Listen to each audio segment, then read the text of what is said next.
وكفى والسلام على عباده الذين اصطفى أما بعد فأعوذ بالله من الشيطان الرجيم بسم الله الرحمن الرحيم وذروا ظاهر الإثم وباطنه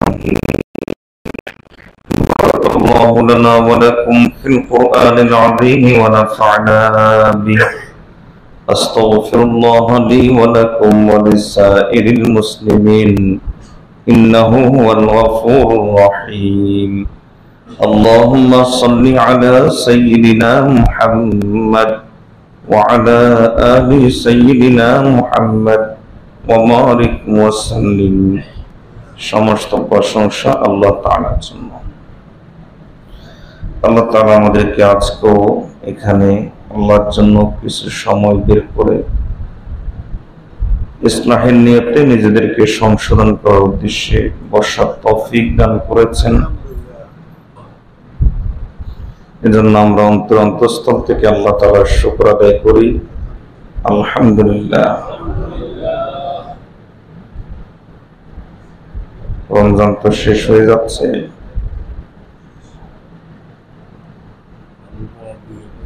জি জি বুঝিনি, আজকে শেষ দিদি।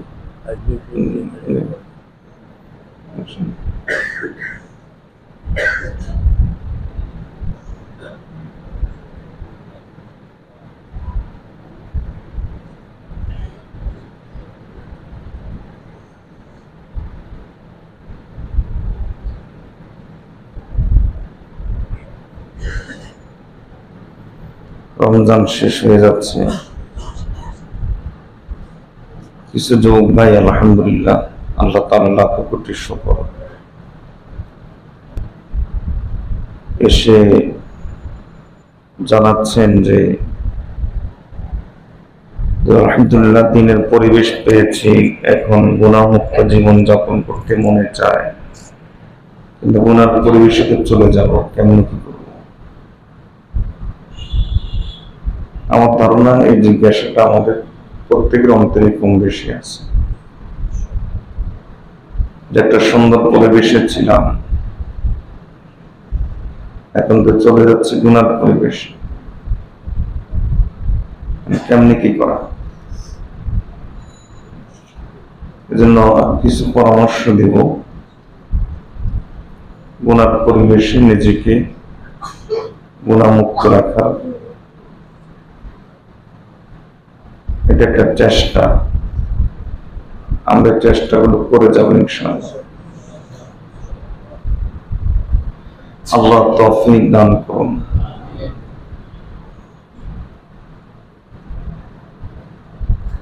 এমনিতেই কোন যুগে গুনাহ ছিল না এরকমটা নয়, কারণ ইবলিস সব যুগে ছিল, এর অর্থ হলো গুনাহ সব যুগেই ছিল।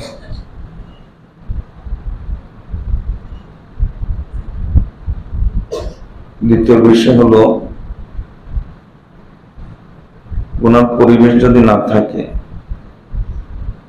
তাহলে নেক আমলে কোনো ফজিলত বাকি থাকে না।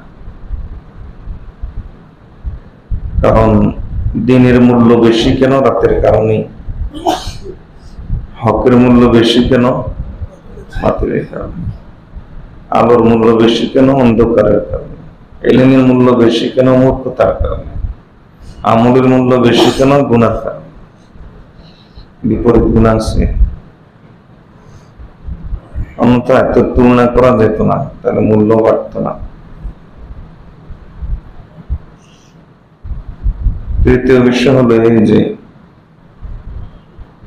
আমাদের কাজ হলো চেষ্টা করা। আল্লাহর ওয়াদা আছে যে আমরা চেষ্টা করলে আল্লাহ আমাদেরকে সাহায্য করবে।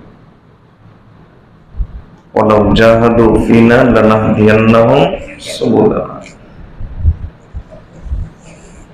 আমরা যদি চেষ্টা করি আল্লাহ আমাদেরকে সাহায্য করবে। এজন্য মূল বিষয় হলো আগে একটা নিয়ত করে নিতে হবে। সেই নিয়তটা হবে এই যে আমার সাথে বলেন, আমি গুনার পরিবেশ পাইলেও করবো না। হ্যাঁ, এই নিয়তটা করে নিচ্ছে।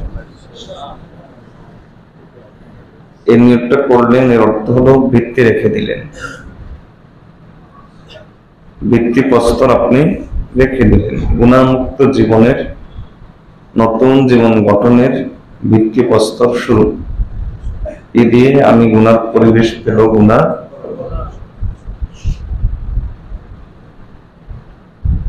আমাদের মাশায়েখ বলেন যে নিয়ত সাধারণত 3 প্রকার। এক প্রকারের নিয়ত হলো নেক আমলের নিয়ত করা, আমি হজ করব, আমি উমরায় যাব, আমি মসজিদে যাব, আমি চিল্লা দিব, এক প্রকার নিয়ত।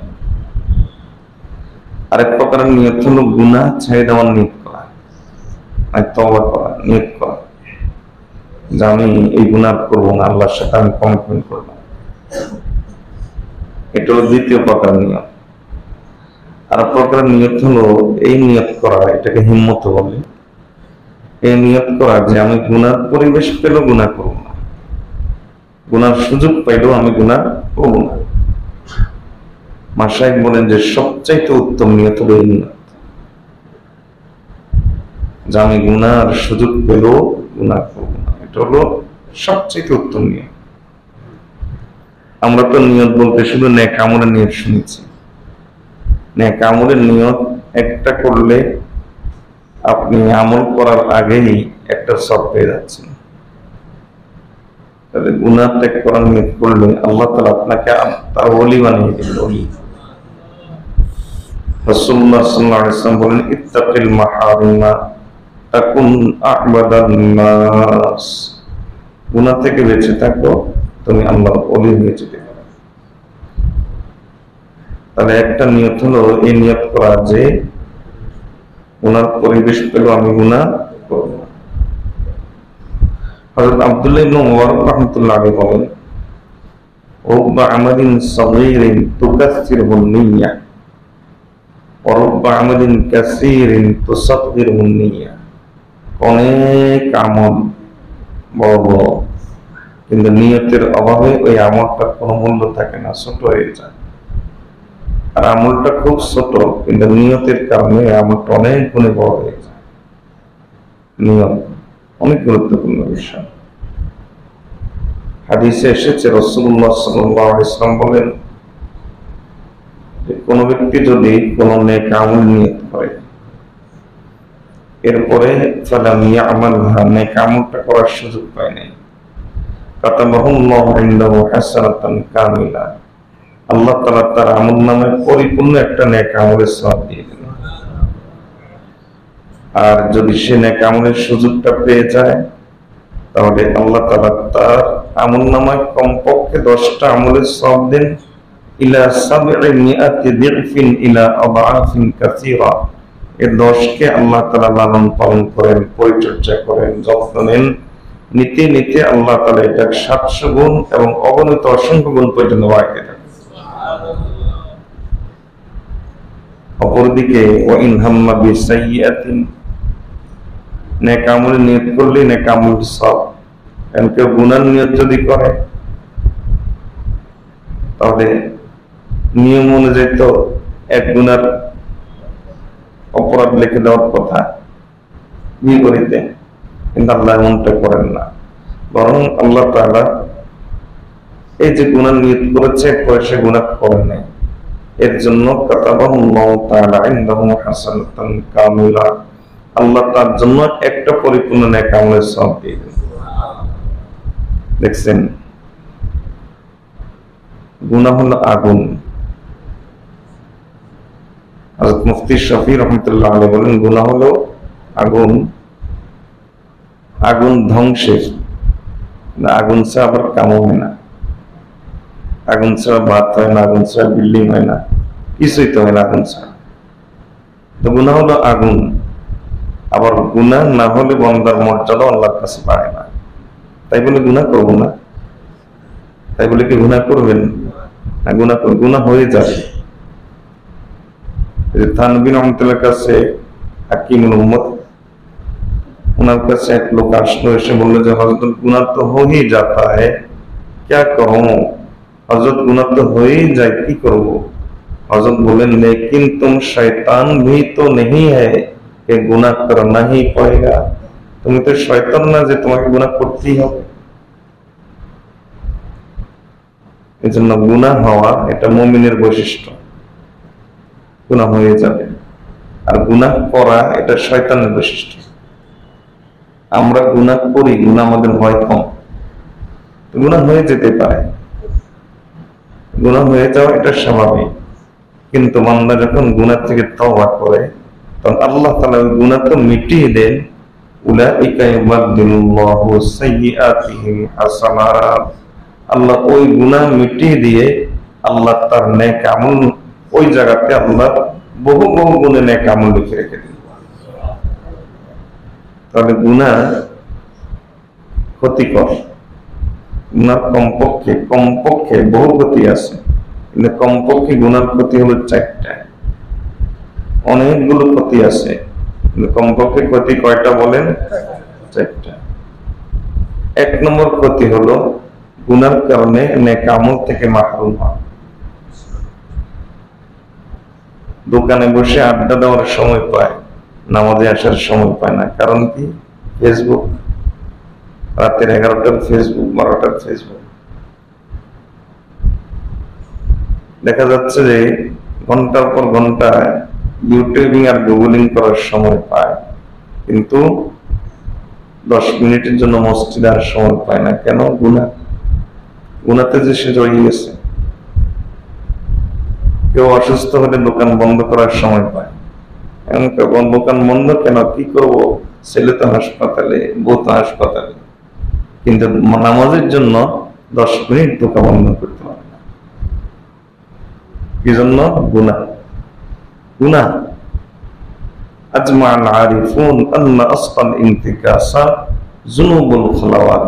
আল্লাহর সকল ওলি এই ব্যাপারে একমত হয়েছেন, মানুষ নেক আমলের পথে বাড়তে পারে না, নেক আমল করার সুযোগ পায় না গুনার কারণে। আল্লাহ আমাদেরকে গুনাহ থেকে বেঁচে থাকার তৌফিক দান করুন। গুনার আরেকটা বড় ক্ষতি হলো আল্লাহ তাআলা তাকে রিজিক থেকে মাহরুম করে দেন। গুনার কারণে মানুষ রিজিক থেকে মাহরুম হয়। যুবকরা একটা চাকরি পায় না, ফেসবুক না চললে চাকরি কেমনে হবে? ইউটিউব না চললে চাকরি হবে কেমনে? আল্লাহ রিজিক থেকে মাহরুম করে দেন গুনার কারণে। আবার কেউ চাকরি পায় না, ব্যবসা বাণিজ্য ভালো হয় না। গুনাহ ছাড়েন না, ব্যবসা বাণিজ্য ভালো হবেন কেমনে? গুনাহ ছাড়েন না, ব্যবসা বাণিজ্য ভালো হবে কেমনে? নবীজি কি মিথ্যা বলেছেন? আল্লাহর কাছে পানাহ চাই সাল্লাল্লাহু আলাইহি ওয়াসাল্লাম। তিনি তো অবশ্যই সত্য বলেছেন। নবী সাল্লাল্লাহু আলাইহি ওয়াসাল্লাম যা বলেন সেটা অবশ্যই শতভাগ আমাদের জন্য বাস্তবায়ন হবেই, আল্লাহ করবেনই। আপনি চাকরি পেয়ে গেলেন কিন্তু খাইতে তো ভোগ করতে পারবেন না গুনার কারণে। পয়সাওয়ালা হয়ে গেলেন কিন্তু নিজে তো ভোগ করতে পারবেন না। কিসের কারণে? গুনার কারণে। কিন্তু আপনি গুনাহ ছেড়ে দেন, চাকরি নাই, কিন্তু আল্লাহ তাআলা পয়সা নাই, কিন্তু আল্লাহ পয়সাওয়ালার মতো জীবন দিবেন। ওই যে আমাদের বুজুর্গ মুফতি আব্দুর রহমান সাহেব রাহমাতুল্লাহ উনি যে বলতেন, গাড়ি নাই, গাড়ির অভাবও নেই। ওনাকে এক লোক গাড়ি দিতে আসছে আর কি, তখন তিনি উত্তর দিচ্ছেন, আমার গাড়ি নাই, গাড়ির অভাবও নাই। আপনি গুনাহ ছেড়ে দেন, টাকা নাই, কিন্তু সুখের অভাব হবে না, শান্তির অভাব হবে না, আল্লাহ সব দিয়ে দিবেন। আর যদি গুনাহ না ছাড়তে পারেন, চাকরি পাবেন না। কোন রকম জুতা ক্ষয় করে চাকরি একটা পাইলেন আর কি, পেরেশানির অভাব হবে না। কোন রকম পেরেশানি দূর করলেন আর কি। এত কষ্ট করে চাকরি করছেন, কিন্তু দেখা যাবে যে ওই যে অমুকখানে হাসপাতালে দিয়ে আসতেছে 30,000 টাকা স্যালারি পেয়েছেন, 20,000 টাকা। একজনের স্যালারি হলো 1 লাখ টাকা, তার মাসে খরচ হলো 1,20,000 টাকা ধরেন। আরেকজনের স্যালারি হলো ধরেন 20,000 টাকা, তার মাসে খরচ হলো 10,000 টাকা। বলেন আপনি কাকে সুখী বলবেন? কাকে আপনি পয়সাওয়ালা বলবেন? এটা হয় কেন? গুনার কারণে। গুনাহ ত্যাগ করলে আল্লাহ তাআলা বরকত দিয়ে দেন, আর গুনাহ ত্যাগ না করলে আল্লাহ বরকত উঠিয়ে নেন। নবী সাল্লাল্লাহু আলাইহি ওয়াসাল্লাম বলেন, ইন্নার রাজুলা লা ইয়াহমালু জিসতা বিযামবি ইউসিবুহু, ব্যক্তি রিজিক থেকে মাহরুম হয়। এই ঘুমাই কেন? ব্যক্তি রিজিক থেকে মাহরুম হয়। ব্যক্তি রিজিক থেকে মাহরুম হয় কেন? নবীজি বলেন, গুনার কারণে। বিযামবি ইউসিবুহু, যে গুনাতে সে লিপ্ত, যে গুনাতে সে আসক্ত, যে গুনাতে সে অভ্যস্ত গুনার কারণে, লিপ্ত গুনার কারণে, আসক্ত গুনার কারণে সে রিজিক থেকে মাহরুম হয়। এবার বলি, আমরা কে কোন গুনাতে অভ্যস্ত? যে গুনাতে অভ্যস্ত ওই গুনার কারণে আপনার শান্তি নেই। রিজিক শুধু খাওয়া দাওয়ার নাম না। বাসায় ঢুকবেন, স্ত্রীকে দেখে কলিজা ঠান্ডা হয়ে যাবে রিজিক। বাসায় ঢুকবেন, সন্তানকে দেখে চক্ষু শীতল হয়ে যাবে রিজিক।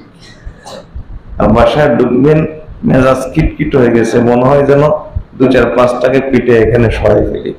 কি কারণে এটা আপনি নিজেও জানেন না। তাহলে রক্তের রিজিক থেকে আপনি মাহরুম, রিজিক থেকে মাহরুম।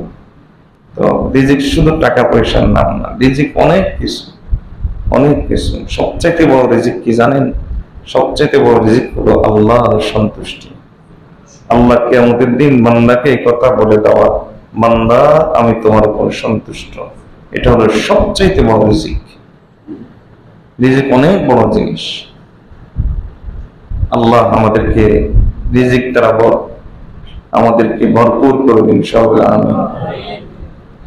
তো নবী সাল্লাল্লাহু আলাইহি ওয়াসাল্লাম বলেন যে বান্দা রিজিকের কারণে, লিপ্ত গুনার কারণে, অভ্যস্ত গুনার কারণে রিজিক থেকে মাহরুম হয়।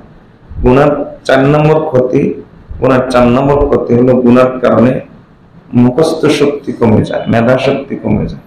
আজকালকার দেখা যায় 20 বছর 25 বছর বয়স কাম করে মনে হয় যেন 5 বছরের শিশু। দেখুন, আছে না এরকম? মনে কাম করে বয়স হয়ে গেছে 15 বছর 60 বছর, কিন্তু কাজ করে মনে হয় যেন 10 বছর 10-12 বছরের পোলা হয়। মেধা শক্তি কম, স্মৃতিশক্তি কমে যায় মানুষের গুনার কারণে। একটা তো বয়সের কারণে কমে, সেটা হলো স্বাভাবিকতা। আর গুনার কারণে যেটা কমে এটা হলো অস্বাভাবিকতা। গুনার কারণে মানুষের স্মৃতিশক্তি দুর্বল হয়ে যায়। ইমাম শাফিঈ রাহমাতুল্লাহ আলাইহি তার উস্তাদ বকির এর কাছে এসেছেন, এসে বলেছেন যে আমার স্মৃতিশক্তি দুর্বল হয়ে গেছে, কি করব? উস্তাদ বকির তখন বললেন যে গুনাহ ছেড়ে দাও। এর কারণ হলো ইলম নূর, স্মৃতিশক্তি নূর, মুখস্থ শক্তি এটা আল্লাহর নূর।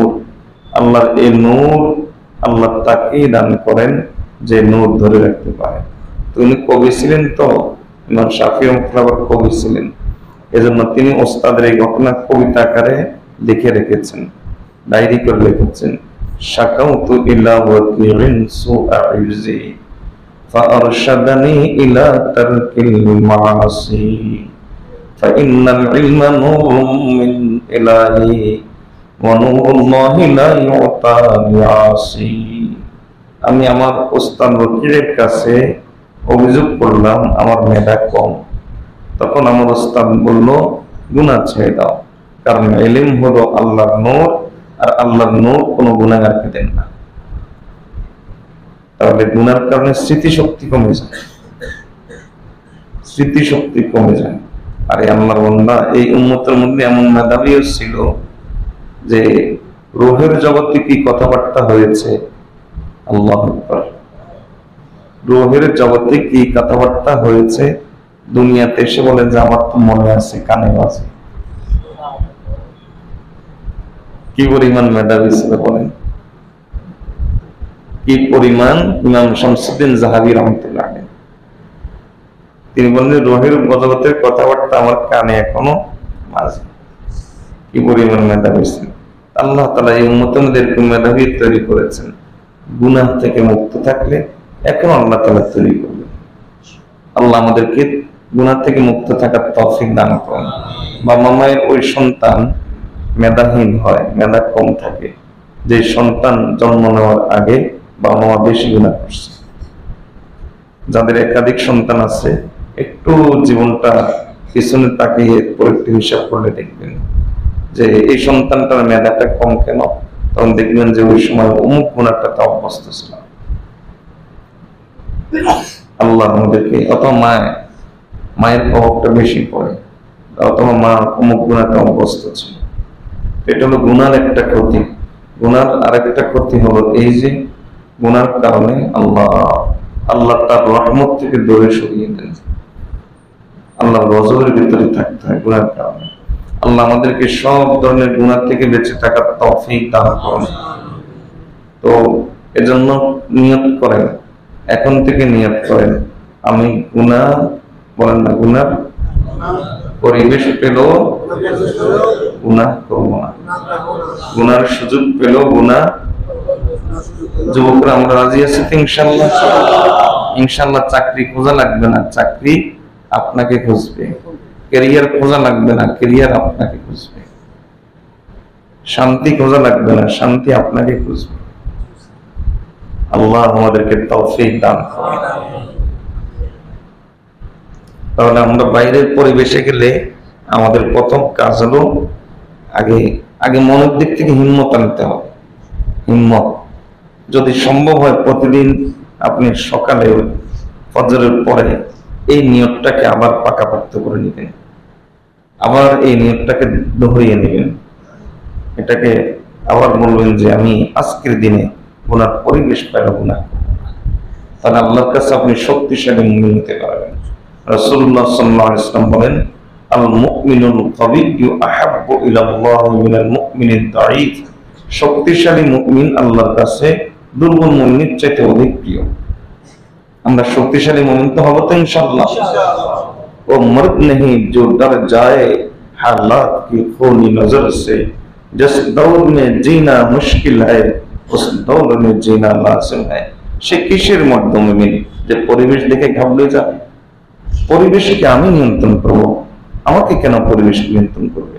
মোবাইল আমি নিয়ন্ত্রণ করব, আমাকে কেন মোবাইল নিয়ন্ত্রণ করবে? ইন্টারনেটকে আমি নিয়ন্ত্রণ করব, ইন্টারনেট কেন আমাকে নিয়ন্ত্রণ? ফেসবুককে আমি নিয়ন্ত্রণ করব, ফেসবুক কেন আমাকে নিয়ন্ত্রণ? যদি আমাকে নিয়ন্ত্রণ করে তাহলে বোঝা গেল যে আমি মর্দে মুমিন হতে পারিনি, আমি নফসের গোলাম হয়ে গেছি। আমার দুই হাতের মধ্যে একটা অদৃশ্য শিকল আছে, আমি গোলামি করছি নফসের, একটা অদৃশ্য শিকল আছে। এই শিকলের নাম কখন হয় মোবাইল, কখন হয় ল্যাপটপ, কখন হয় ইন্টারনেট, কখন হয় গার্লফ্রেন্ড, কখন হয় পরিবেশ। এক এক সময় এক একটা হয়। অদৃশ্য শিকল আমার হাতে পড়ে আছে। এজন্য এই শিকল ভাঙতে হবে। যুবকরা হিম্মত করে এই শিকল ভাঙতে হবে। বিপরীত পরিবেশে আমরা দ্বীনের পরিবেশ সৃষ্টি করতে হবে। অনেক সময় এসে আমার দাওয়াতের তাবলীগ এর যুবক ভাইয়েরা যারা কলেজ ভার্সিটিতে পড়ে আমাদের কাছে বলে, হুজুর পরিবেশের কারণে এমন ভাবে প্রভাবিত হয়ে যায় মনে হয় যেন নিজেই শেষ হয়ে যাব। না ভাই, পরিবেশটাকে পাল্টিয়ে দিতে হবে। আপনি হিম্মতের সাথে, ইস্তেকামতের সাথে বিন্দু বিন্দু করে অগ্রসর হন, নিজের চরিত্রকে অবিচল রাখেন।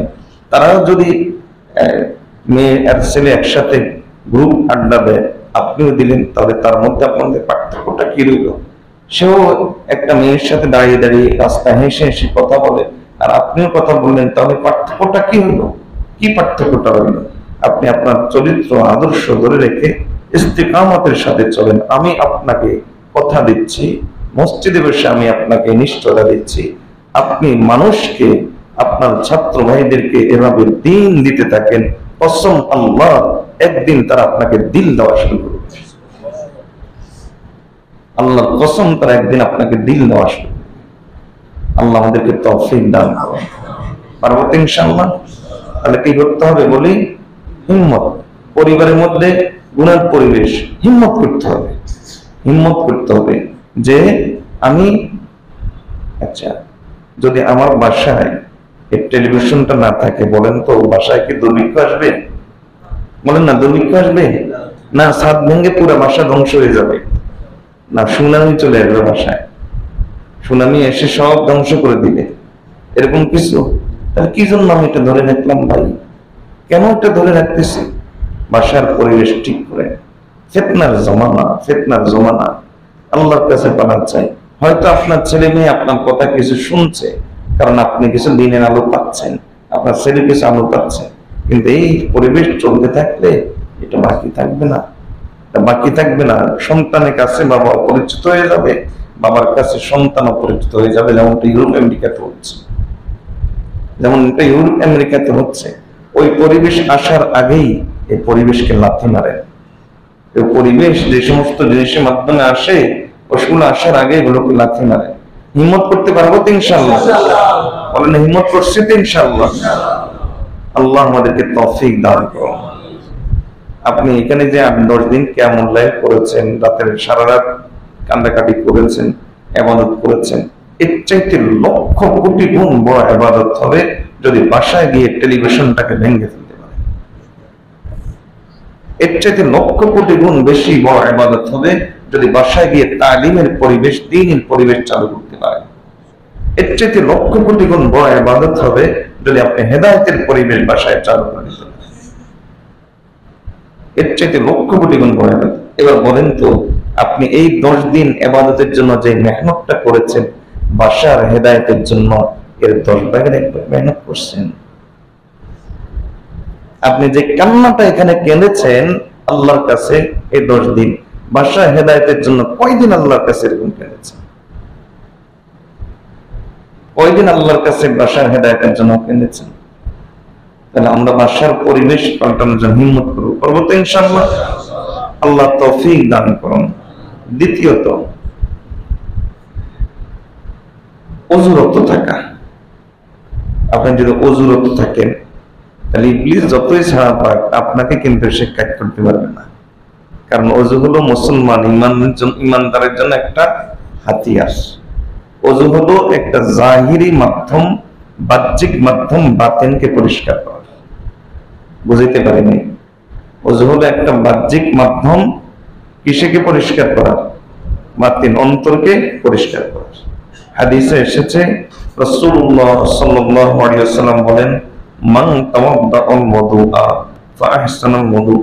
যারা বিশেষ করে কলেজ ভার্সিটিতে পড়ি, যুবকরা খুব খেয়াল করি, চাকরি বাকরি করে কম্বাইন্ড পরিবেশে যারা আছি তাদেরকে বিশেষভাবে কথাগুলো বলা হচ্ছে।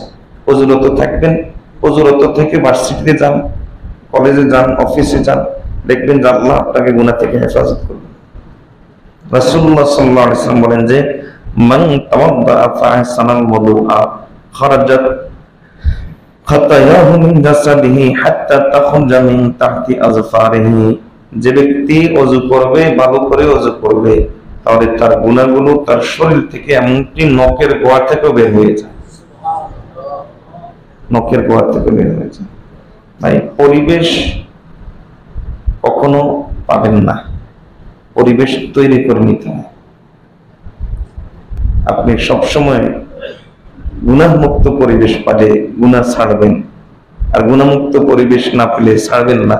তো ভাই, আপনার এই গুনাহ ছাড়ার দরকার নেই তো? আল্লাহ এটা চান না তো? এত ফ্লেক্সি হলে এটা তো আমরা চান না। গুনাহমুক্ত পরিবেশে আমি গুনাহ থেকে বাঁচবো, যেহেতু আমি এতে কাছে আছি, এখন আর গুনাহ করি না, করবো না। এর থেকে আবার বাইরে চলে গেছে, শয়তান ছাড়া মোবাইল পকেটে আছে, দরজা জানলা বন্ধ আছে, ওয়াইফাই আছে, ইন্টারনেট আছে, গার্লফ্রেন্ডের সাথে চ্যাটিং করবো, এখন আমি গুনাহ করবো। ধরেন বিষয়টা যদি এরকম হয়, তাহলে এরকম 2 রকম চেহারার লোক আল্লাহ তো চান না। গুনার পরিবেশ নাই, তাই আমি গুনার থেকে বেঁচে আছি, এটার নাম কৃতিত্ব না। এটার নাম কৃতিত্ব না। মূল কৃতিত্বটা কি? মূল কৃতিত্বটা হলো গুনার পরিবেশ থাকবে, আমি গুনাহ করি, গুনার সুযোগ আছে, আমি গুনাহ করি না, এটা হলো কৃতিত্ব। আল্লাহ আমাদেরকে এই কৃতিত্বটা অর্জন করার তৌফিক দান করুন, বলি না? অজুরত থাকলে আল্লাহ তাআলা আপনার হিম্মতের সহযোগিতা করবেন। কারণ আল্লাহ পবিত্র, আপনিও পবিত্র। আল্লাহ পবিত্র, আপনিও পবিত্র। এর অর্থ হলো যে আল্লাহর রহমত আকর্ষণ করার যোগ্যতা আপনার মধ্যে এখন আছে। চুম্বক তো লোহাকে আকর্ষণ করে, সবকিছু তার আকর্ষণ করে না। আপনি পবিত্র যদি হন, তাহলে অর্থ হলো আল্লাহর রহমত টানার যোগ্যতা আপনার মধ্যে এখন আছে। আল্লাহ আমাদেরকে সব অবস্থায় পবিত্র থাকার তৌফিক দান করুন।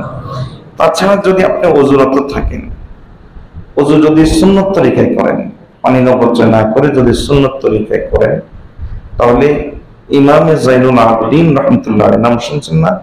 আদি ইবনে হুসাইন ইমাম জাইনুল আবদিন নামে যিনি পরিচিত, ইমাম জাইনুল আবদিন রাহমাতুল্লাহ আলাইহি তিনি বলেন যে যদি কোনো ব্যক্তি সুন্নত তরিকায় ওযু করে তাহলে আল্লাহ তাআলা তার জিন্দেগিতে 5টা পরিবর্তন এনে দেন। কয়টা পরিবর্তন? 5টা পরিবর্তন এনে দেন। নম্বর 1, আল্লাহ তাআলা তাকে গুনাহ ছাড়ার যোগ্যতা দিয়ে দেন। নম্বর 2, আল্লাহ তাআলা তাকে নেক আমল করার যোগ্যতা দিয়ে দেন। নম্বর 3, আল্লাহ তার অন্তরে মহব্বত ঢেলে দেন, আল্লাহর মহব্বত দিয়ে দেন। নম্বর 4, আল্লাহ তার অন্তরে তাকওয়া দিয়ে দেন, আল্লাহ তার অন্তরে পরহেজগারি দিয়ে দেন। আর নম্বর 5, আল্লাহ তাআলা কিয়ামতের দিন তার ওযুর অঙ্গ প্রত্যঙ্গগুলোকে আলোকিত করে তুলবে।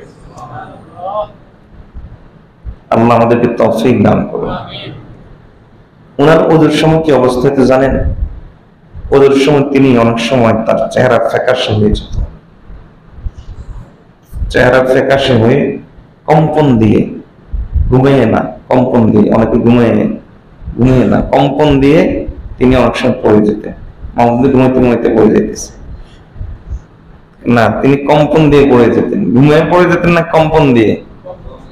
কে? হযরতে ইমামে জাইনুল আবদিন রাহমাতুল্লাহ। মানে অনেক সময় দেখবেন যে ওই যে বেশি ঠান্ডা হলে হাত দিলে ঝিলিক মারি ওঠে না, শরীরে একটা ঝিলিক মেরে ওঠে। ওনার শরীর ওযুর সময় এভাবে মাঝে মাঝে ঝিলিক মেরে উঠত। দেখবেন অনেকে মুরাক্কাবের হালতে এভাবে করে ওঠে না, এরকম করে উঠত। তো এটা দিন দিন বেড়ে যাচ্ছে, প্রথম প্রথম আস্তে একটু একটু হয়তো দিন দিন বেড়ে যাচ্ছে।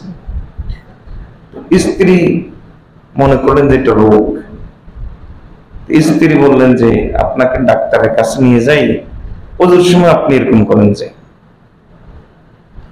তখন তিনি উত্তর দিচ্ছেন, আরে আল্লাহর বান্দী, ওযুর সময় আমি এরকম করি, তুমি জানো না? আপনার বোন, তুমি কথা জানো না? বাইনা ইয়াদাইহি মান উরিদু আন আকুমা, ওযু করছে এর অর্থ হলো আমি একজনের সামনে এখন যাওয়ার প্রস্তুতি নিচ্ছি। তুমি কি জানো না আমি কার সামনে যাওয়ার প্রস্তুতি নিচ্ছি? এটা আমার রোগ না?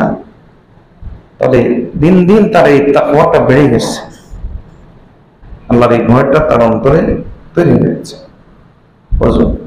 ওযুরত থাকবেন, পারবো ইনশাআল্লাহ। এটা কয় নম্বর পরামর্শ? 3 নম্বর পরামর্শ। 4 নম্বর পরামর্শ, গুনার পরিবেশে নিজেকে টিকিয়ে রাখতে হলে অন্তত সকাল সন্ধ্যা কিছু ইস্তেগফার করতে হবে, আর সবসময় কিছু ইস্তেগফার অন্তরে জারি রাখতে হবে। আস্তাগফিরুল্লাহ, আস্তাগফিরুল্লাহ। আমরা এই ইস্তেগফার যদি জারি রাখি, আল্লাহ তাআলা আমাকে গুনার পরিবেশ থেকে হেফাজত করবেন, গুনার পরিবেশ থেকে আল্লাহ তাআলা আমাকে নিরাপত্তা দিবেন, আল্লাহ আমাকে নিরাপত্তা দিবেন। আমাদের মাশায়েখগণ বলেন যে এই মুসলিম উম্মার 2টা নিরাপত্তার অবস্থা, একটা হলো সুন্নাত, একটা হলো ইস্তেগফার। মুসলিম উম্মার নিরাপত্তা ব্যবস্থা কয়টা? 2টা, একটা হলো সুন্নাত আর একটা ইস্তেগফার। যত বেশি 2টা জিনিস মুসলিম উম্মাহ গ্রহণ করবে, আল্লাহ তত বেশি তাদেরকে নিরাপত্তা দান করবে। আমাদেরকে 2টাই গ্রহণ করার তৌফিক দান করুন। তাহলে আমরা কি দ্বিতীয়তে কি বলেন না? দ্বিতীয় কি? ইস্তেগফার। দ্বিতীয় ইস্তেগফার। হযরত লুকমান আলাইহিস সালাম তিনি তার ছেলেকে নসিহত করতেছেন, ইয়া বুনাইয়া আব্বিদ লিসানাকা আস্তাগফিরুল্লাহ আস্তাগফিরুল্লাহ ফাইন্না লিল্লাহি সাআ লা ইয়ারুদ্দুহা সাইলা। হে আমার আদরের সন্তান, বারবার তুমি জবানে উচ্চারণ করো আস্তাগফিরুল্লাহ আস্তাগফিরুল্লাহ আস্তাগফিরুল্লাহ, কারণ আল্লাহ তাআলা কিছু কিছু মুহূর্ত এমন আছে তার রহমতের ঢেউ মারে, কিছু কিছু মুহূর্ত এমন আছে রহমতের ঢেউ মারে। সাগরের পাড়ে দাঁড়ালে দেখবেন প্রচন্ড ঢেউ কিন্তু সবসময় হয় না, হঠাৎ একটা প্রচন্ড ঢেউ আসে যেটা 50-60 ফিট পর্যন্ত উঁচা হয়ে যায়। তো কিছু সময় এরকম আছে যে আল্লাহর রহমতের ঢেউ মারে, তখন আল্লাহর রহমতের ওই ঢেউটা মারবে, তখন আল্লাহ তাআলার দৃষ্টিটা ওই ঢেউটা যেন তোমার দিকে এসে পড়ে। আল্লাহ আমাদেরকে বেশি করে আস্তাগফিরুল্লাহ পড়ার তৌফিক দান করুন। তো গুনার পরিবেশে নিজেকে রক্ষা করতে হলে তাহলে বেশি করে ইস্তেগফার, বেশি করে কি ইস্তেগফার পারবো ইনশাআল্লাহ। আল্লাহ তৌফিক দান করুন। একটা দোয়া আছে, আপনি গুনার পরিবেশ থেকে নিজেকে হেফাজত করার একটা দোয়া সুনির্দিষ্টভাবে নবী সাল্লাল্লাহু আলাইহি ওয়াসাল্লাম আমাদেরকে শিক্ষা দিয়েছেন। সেটা হলো ঘর থেকে বের হওয়ার দোয়া। ঘর থেকে বের হওয়ার দোয়া, কারণ ঘর থেকে বের হলে এখন যাচ্ছে গুনার পরিবেশে। নবীজির জন্য আমাদেরকে শিক্ষা দিয়েছেন, পড়ো বিসমিল্লাহি তাওয়াক্কালতু আলাল্লাহ লা হাওলা ওয়ালা কুওয়াতা ইল্লা বিল্লাহ। ঘর থেকে যখন বের হয়, শয়তান তখন তার বাহিনী নিয়ে আক্রমণ করার জন্য আসে। পাইছি এর এখন একটা তল, বুঝলেন না? মুমিনের ঘর তো এখন তো আমাদের ঘরে তো আরো আগে বেশি পাই। ওটা তো হলো মুমিনের ঘর হিসেবে নবীজি কথাটা বলেছেন। এখন তো মুমিনের ঘরেই হয়ে গেছে শয়তানের আখড়াখানা। এখন পাইছি ধর বলা লাগে না, আমরা তো শয়তান বলে নিয়ে বের হই, যেগুলো ঘরের ভিতরে থাকে।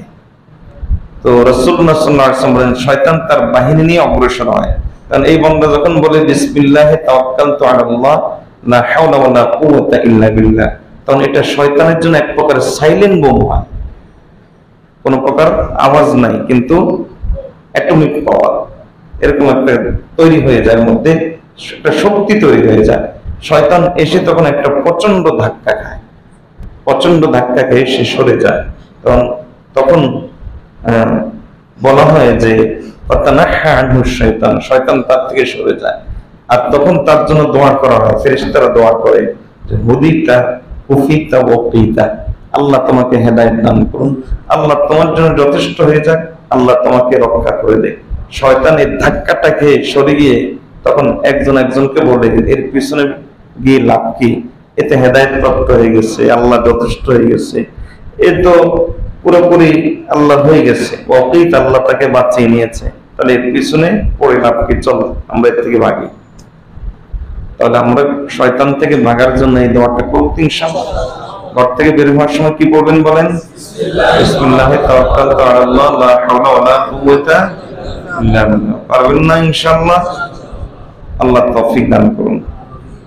আচ্ছা, গুনার পরিবেশ থেকে বাঁচতে চাই বা গুনাহ থেকে বাঁচতে চাই। গুনার পরিবেশ থেকে বাঁচার অর্থ হলো গুনাহ থেকে বাঁচা। গুনাহ থেকে আমি বাঁচতে চাই, এটার একটা বড় আলামত কি জানেন? বড় আলামত হলো আমার দিনের শুরুটা ভালোভাবে করা। সেটা কিসের মাধ্যমে? ফজর নামাজ জামাতের সাথে আদায় করার মাধ্যমে। এর কারণ হলো রাসূলুল্লাহ সাল্লাল্লাহু আলাইহি ওয়াসাল্লাম বলেন, যে ব্যক্তি ফজরের নামাজ জামাতের সাথে আদায় করে না, দীর্ঘ হাদিস, তো সেখানে একটা পর্যায়ে নবীজি বলেন, ওয়া ইল্লা আসবাহা খাবিসান নাফসি কাসলানা, তাহলে তার অন্তরটা খবিশ অবস্থায়, খবিশ বুঝেন তো, নাপাক অবস্থায়, অলস অবস্থায়। এখন সুবহানাল্লাহ বলতে কষ্ট লাগে, সুবহানাল্লাহ বলতে কষ্ট লাগে, কারণ ঘুম আসে, এখন ফজর ঘুমাবে সে। এরপরে আলহামদুলিল্লাহ বলতে কষ্ট লাগে, কেন? রাতে 3টা 4টা পর্যন্ত গুনাহ করছে না, আলহামদুলিল্লাহ বলতে কষ্ট লাগে, ঘুম আসে। ওই যে অন্তরটা খবিশ হয়ে গেছে, কাসলান না, অন্তরটা অলস হয়ে গেছে। নবী সাল্লাল্লাহু আলাইহি ওয়াসাল্লাম বলেন, যদি বান্দা ফজর নামাজ পড়ে ফেলে, তাহলে আসবাহা নাশীতান নফস, তার অন্তরটা ফুরফুরে থাকে, ফুরফুরে, তার অন্তরটা পাক থাকে, ফুরফুরে থাকে। তাহলে আমি যদি গুনাহ থেকে বাঁচতে চাই, তাহলে সব নামাজের গুরুত্ব তো আছে অবশ্যই, কারণ সব নামাজেই মানুষকে গুনাহ থেকে বাঁচায়। কিন্তু আমি যদি গুনাহ থেকে বাঁচতে চাই, সবচেয়ে বেশি দরকার কোন নামাজ? বলেন না, কোন নামাজ? তাহলে আমরা একটা নিয়ত করতে পারি তো, যুবকরা, এই যুবকরা বিশেষ করে যুবকদেরকে নিয়ত করতে পারি তো, যে আজকে থেকে ফজর নামাজ জামাতের সাথে পড়বো, পারি তো ইনশাআল্লাহ? হাত তুলে, হাত তুলে, হাত তুলে। আল্লাহ আমাদেরকে তৌফিক দান করুন, আল্লাহ আমাদেরকে তৌফিক দান করুন। ফজর নামাজ যদি জামাতের সাথে পড়েন, তাহলে আমি আপনাকে লিখিত দিচ্ছি, নিশ্চয়তা দিচ্ছি, শয়তানকে অর্ধেক কাট করে ফেলছেন, শয়তানকে সারা দিনের জন্য অর্ধেক দুর্বল করে ফেলছেন। কুস্তির মধ্যে পয়েন্ট আছে না, 1 2 3, তাহলে এর অর্থ 2 পয়েন্ট পেয়ে গেছেন, আপনি 2 পয়েন্ট পেয়ে গেছেন। আর সামনে 1 পয়েন্ট আছে, এটা একটু সতর্ক থাকলেই আপনি জয়ী। আল্লাহ আমাদেরকে বোঝার তৌফিক দান করুন। গুনাহ থেকে, গুনার পরিবেশে নিজেকে গুনাহ থেকে বাঁচাইতে হলে বিশেষ করে আল্লাহ ওয়ালাদের সহবত মাঝে মাঝে আপনার নেওয়া লাগবে। এর কারণ হলো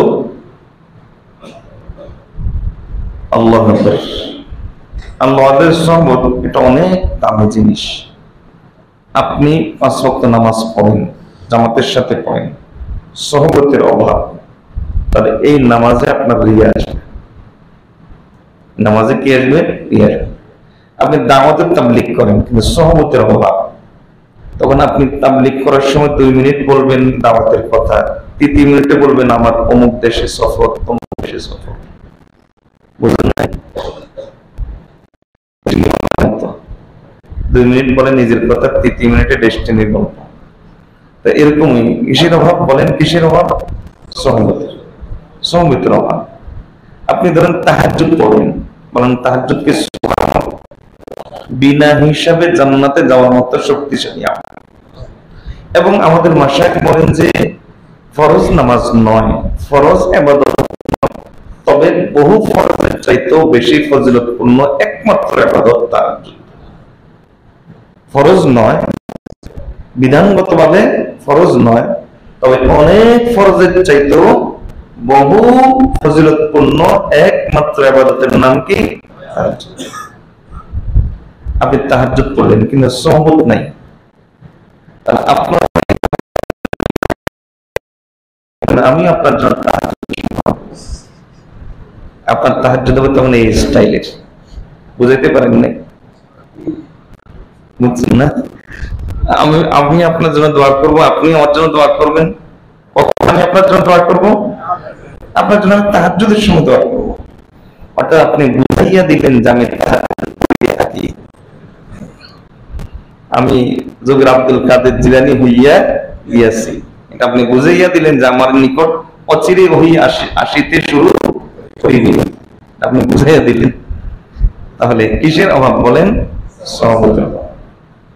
এজন্য আল্লামা আলুসি বাগদাদী রাহমাতুল্লাহ বলেন যে একজন মুজাহিদ, তার কাছে যদি আল্লাহ ওয়ালার সহবত না থাকে, তার জিহাদ তাকে জাহান্নামে নিতে পারে। একজন দায়ী, তার কাছে যদি আল্লাহ ওয়ালার সহবত না থাকে, তাকে জাহান্নামে নিতে পারে। ভাই, একজন আলেম, তার কাছে যদি আল্লাহ ওয়ালার সহবত না থাকে, তার ইলম তাকে জাহান্নামে নিতে পারে।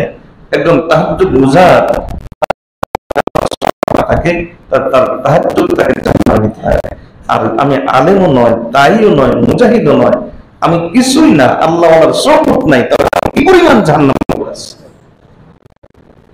কি পরিমাণ আমি জাহান্নামের পথে আছি। এত বড় আমল করে তারা যদি ভয়ের ভিতরে থাকে, আশঙ্কার ভিতরে থাকে, শুধু সহবতের অভাবে, আমার তো কোনো আমলই নাই, না আছে দাওয়াত, না আছে তাবলীগ, না আছে জিহাদ, না আছে তাহাজ্জুদ, আমার কোনো কিছুই নাই, আল্লাহ ওয়ালার সহবত নাই, তাহলে আমি কি পরিমাণ আশঙ্কার ভিতরে আছি। আল্লাহ আমাদেরকে আল্লাহ ওয়ালাদের সহবত গ্রহণ করার তৌফিক দান করুন।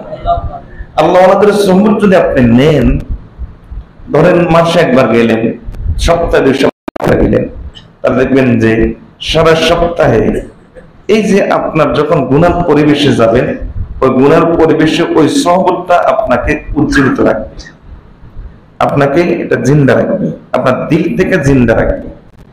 আর অন্যতে আস্তে আস্তে, এটা হলো অনেকটা এরকম, মোবাইল আপনি চার্জ দিয়েছেন, চার্জ দেওয়ার পরে 2 দিন চালাচ্ছেন, 1 দিন চালাচ্ছেন, এরপরে নিয়ে যান, তখন আবার আপনি চার্জারের কাছে নিয়ে যান, চার্জ দিয়ে নেন, এরপরে আবার চার্জার থেকে খুলে ফেলে নিজের মতো করে ব্যবহার করেন। সহবত হলো কেমন যেন আল্লাহর নূর পাওয়ার ব্যাটারি, আল্লাহর নূর পাওয়ারের চার্জার। আল্লাহ আপনার কলবের মধ্যে ঢুকবে, এরপরে দমকে দমে কলবে নূরানি হুই, মর্দে হাত সে মিলকে হাক্কানি হুই, আস্তে আস্তে আপনার কলবটা আল্লাহ নূরানি করে দিবে। আমরা আল্লাহ ওয়ালাদের সহবত নিব ইনশাআল্লাহ। এই কয়েকটা জিনিস, এই কয়েকটা জিনিসের প্রতি যদি আপনি খেয়াল রাখেন, তাহলে ইনশাআল্লাহ আপনি গুনার পরিবেশ থেকেও গুনার থেকে বেঁচে থাকতে পারবেন। এখন প্রশ্ন হলো, আচ্ছা সোহবত আমি নিতে আমার দেরি হচ্ছে, ব্যস্ততা বেশি, প্রচন্ড ব্যস্ততা, আমার সোহবত নিতে দেরি হচ্ছে, তাহলে এই ক্ষেত্রে প্রথম কথা হলো, যত ব্যস্তই থাকেন না কেন আপনার সোহবত নিতে হবে। ব্যস্ততা কোনো অজুহাত নয়। দ্বিতীয়, যদি সোহবত নিতে না পারেন, এরপর পারছেন না, আপনার পরিপূর্ণ আন্তরিকতা ছিল, যদি না পারেন তাহলে একটা আমল ধরে রাখার চেষ্টা করবেন, সেটা হলো জিক্রে কালবি। সেটা কি? আল্লাহ আমাদের সোহবত কেন? আল্লাহর মহব্বত অন্তরে আনার জন্য। জিক্রে কালবিও কেন? আল্লাহর মহব্বত অন্তরে আনার জন্য। কি আল্লাহর মাইয়াত অনুভব হবে, যে আমি যেখানে থাকি না কেন আল্লাহ আমার সঙ্গে আছেন। জিক্রে কালবি দ্বারা হবে কি? এর দ্বারা আপনার মাইয়াত আপনার অনুভব হবে, যে আমি যেখানে থাকি না কেন আল্লাহ আমার সঙ্গে আছেন। সুতরাং যদি জিক্রে কালবি আপনার হয়, আল্লাহ আমাদের সোহবত হয়, তাহলে তো নূর না নূর। আর যদি ওটা না হয় তাহলে কমপক্ষে জিক্রে কালবি দিয়ে দিলটা ধরে রাখবেন, সোহবতের ওই অনুভূতিটা ধরে রাখবেন। পারবো না ইনশাআল্লাহ? জিক্রে কালবি মানে কি? এটা বহুবার শুনেছেন। জিক্রে কালবি মানে দস্ত বকা দিল, হাত কাজে ব্যস্ত থাকবে, দিল থাকবে কার সাথে? মাওলার সাথে। হাত থাকবে কাজে ব্যস্ত, দিল থাকবে মাওলার সাথে। জালওয়াত খালওয়াত দার জালওয়াত মানে সকলের সাথে থাকবেন, কিন্তু দিলটা থাকবে নির্জন জায়গাতে। কোথায়? আল্লাহর সাথে। ওইটা মুফতি রহমাতুল্লাহ কথা, তখন আমার দিল কথা বলে আল্লাহর সাথে। আল্লাহ যখন আমার জবান মানুষের সাথে কথা বলে, তখন আমার দিল কথা বলে আল্লাহর সাথে। এটাই হলো জিক্রে কালবি। আপনার হাত কাজে ব্যস্ত থাকবে, দিল থাকবে মাওলার সাথে। এটা হলো অনেকটা এরকম, দেখবেন যে আপনারা দেখছেন কিনা, মুরব্বীরা তো অবশ্যই দেখছেন, যে বেদেরা, বেদে বুঝেন তো, আমাদের নোয়াখালী ভাষা বলে বেজনি। বেদে যারা দেখবেন, এরা ওই যে কাঁচের জিনিসপত্র এভাবে লাই বা বড় একটা কিছুতে করে মাথায় নিয়ে হাঁটে, একটা কাপড় দিয়ে এরকম একটা কিছু বাঁচিয়ে ওটার মধ্যে রাখে। দেখেন না এটা আপনারা? আমরা দেখছি অনেক ছোটবেলা অনেক দেখছি। তো মাথায় নিয়ে হাঁটে, প্রথমে উঠাইতে কিন্তু খুব ভারী, দুইজন লাগে। এরপরে কিছুক্ষণ হাঁটার পরে নিজে নিজে একা একা হাঁটে। এটা কিন্তু ধরে রাখে না। দেখেন না এই দৃশ্য? এটা কিন্তু ধরে না, নিজে নিজে একা একা হাঁটে। তাহলে ভাই এটা কেমনে ধরে রাখে? এটা যে জিনিসটা দিয়ে ধরে রাখে ওটা হলো কলব। এটা হলো কি? কলব। মানে সে মনোযোগটাও দিকে দিয়ে রাখে। একবার কিন্তু সাথে কিন্তু সে তার ওই সাথীদের সাথে গল্প করে, সখীদের সাথেও গল্প করে, অন্যদের সাথেও সে কিন্তু গল্প করে না? অন্যদের সাথে গল্প করে, আবার কেউ দাম জিজ্ঞেস করলে ওইটাও কয়। হ্যাঁ, সব তার কাজ চলে, কিন্তু ওটা কিন্তু ধরে রাখে। যেটা দিয়ে ধরে রাখে ওটা হলো কলব। ঠিক তেমনি হবে আপনার হাত সব কাজে ব্যস্ত থাকবে, কিন্তু দুনিয়া কি মশগलों में भी वो बाखुदा रहे, सबके साथ रहकर भी सबसे जुदा रहे। দুনিয়ার সকল ব্যস্ততার ভিতর কলবটাকে ধরে রাখবেন কার সাথে? আল্লাহর সাথে। এটাই জিক্রে কালবি। আব্দুল্লাহ ইবনে মুবারক রাহমাতুল্লাহ আলাইহি এক ব্যক্তি বলল যে কি করব, ও কি সমস্যা, যুবক কি করব? বলে কি সমস্যা? ও সমস্যা হলো এই, সেটা হলো যে গুনাহ আর গুনাহ। তিনি বললেন গুনাহটাকে ভিজিয়ে আগে নরম করে নাও। বলে ভিজিয়ে নরম করে নেবে, এটা আবার কি জিনিস? এটা আগুন না? বলে হ্যাঁ আগুন। তাকে ভিজাই, এটাকে ঠান্ডা করে নাও। বলে কেমনি ভিজাবো? তিনি বলেন জিক্রে কালবির বৃষ্টি দ্বারা ভিজিয়ে তাকে ঠান্ডা করে নাও। কলবের মধ্যে আল্লাহ আল্লাহ বৃষ্টি দিতে থাকো, বৃষ্টি দিতে থাকো, আল্লাহ আল্লাহ বৃষ্টি তোমার কলবটাকে, কলবের মধ্যে যে গুনার আগুন আছে গুনার আগুনকে ঠান্ডা করে। তাহলে আমরা এটাকে কি বলা হয়? জিক্রে। আমরা পারবো তো ইনশাআল্লাহ? দেখবেন গুনার পরিবেশ থেকে বাঁচে থাকা আপনার জন্য অতি সহজ হয়ে যাবে। আল্লাহ যে কথাগুলো বলেছি আমাদের প্রত্যেককে এই কথাগুলোর উপর আমল করার তৌফিক দান করুন। আলহামদুলিল্লাহি রাব্বিল আলামিন। আগামীকাল তো শেষ দিন নিশ্চিত, আজকেও শেষ দিন হতে পারে, ক্ষীণ সম্ভাবনা আছে, ক্ষীণ সম্ভাবনা, কারণ চান তো 29 হয় 30 হয়, যদিও বেশি সম্ভাবনা হলো যে 30 এবার হওয়ার। তবু যেহেতু ক্ষীণ সম্ভাবনা আছে, কয়েকটা জিনিস অন্যরা চলে যেতে পারেন, আমাদের ইতিকাফকারী ভাইদের সাথে কিছু আমাদের আজকে কিছু কাজ থাকে। তার মধ্যে একটা হলো নিজের কথাটা বলি, একটা হলো এই যে জানেন তো যে ফাউন্ডেশন আছে আমাদের, জানেন না? আমাদের কিছু ভাই যে তারা ফাউন্ডেশনের চেয়েছে, কি বলে, ফাউন্ডেশন সম্পর্কে জানতে চেয়েছে। আমি তো প্রচন্ড ব্যস্ত থাকি, একটু একটা বলছি, কাউকে পুরো বলতে পারিনি, কাউকে এখান থেকে একটু বলছি, ওখান থেকে একটু বলছি, অন্য কাজে করছি। এজন্য কেউ ফাউন্ডেশন সম্পর্কে যদি জানতে চান তাহলে তারা একটা একটা করে নিয়ে যান, কি বলে, আমাদের প্রতিবেদনটা নিয়ে গেলে একটা আইডিয়া পাবেন, পুরো কাজের চিত্র পাবেন না, একটা আইডিয়া পাবেন। আলহামদুলিল্লাহ আমাদের কাজের পরিধি এখন আরো অনেক বেশি। আর কেউ যদি মনে করেন যে এই কাজটা দ্বীনের কাজ, এটা উম্মতের কাজ, এটা যদি কেউ মনে করেন এবং এটা উম্মতের ফিকির, আর যদি আপনাদের আস্থা হয় আমাদের উপর যে আমাদের কাছে আমানতদারিতা থাকবে, তাহলে অন্যকেও দাওয়াত দিবেন। আর নিজে তো আলহামদুলিল্লাহ অনেকেই যুক্ত হয়ে গেছেন, আলহামদুলিল্লাহ সুম্মা আলহামদুলিল্লাহ। তো দাওয়াত অন্যকেও দিবেন এবং অন্যকেও ইনশাআল্লাহ আমরা যুক্ত করে নিবেন। রাজি আছি ইনশাআল্লাহ? আচ্ছা, আমরা প্রত্যেকে যদি উম্মতের এই কাজটা একসাথে করি তাহলে আল্লাহ তাআলা আমাদেরকে ইনশাআল্লাহ, আশা করি এর উসিলাকে কিয়ামতের দিন আরশের নিচে ছায়া দিবেন ইনশাআল্লাহ। এজন্য যে সমস্ত ভাই নিজের জন্য অথবা অন্যের জন্য একটা অথবা একাধিক বই নিতে চান তাদেরকে বই দিতে পারেন। ওই যে ওখানে বইগুলো আছে ওই ডেস্কের ওই পাশে, যে একটু 2 মিনিটের ভিতরে বা 1 মিনিটের ভিতরে আমরা কাজটা সেরে ফেলি। কেউ যদি নিতে চান হাত তোলেন, কয়টা নেবেন হাত তোলেন, 2টা 3টা হাত দেখান, হাত তোলেন, দিয়ে দিবেন। বেশি নিন না, আবার যতটুকু প্রয়োজন ততটুকু নেবেন, হ্যাঁ, যাতে উপকার হয়। আপনি নিয়ে ফেলে রাখবেন যে বিষয়টা যেন এরকম না হয়।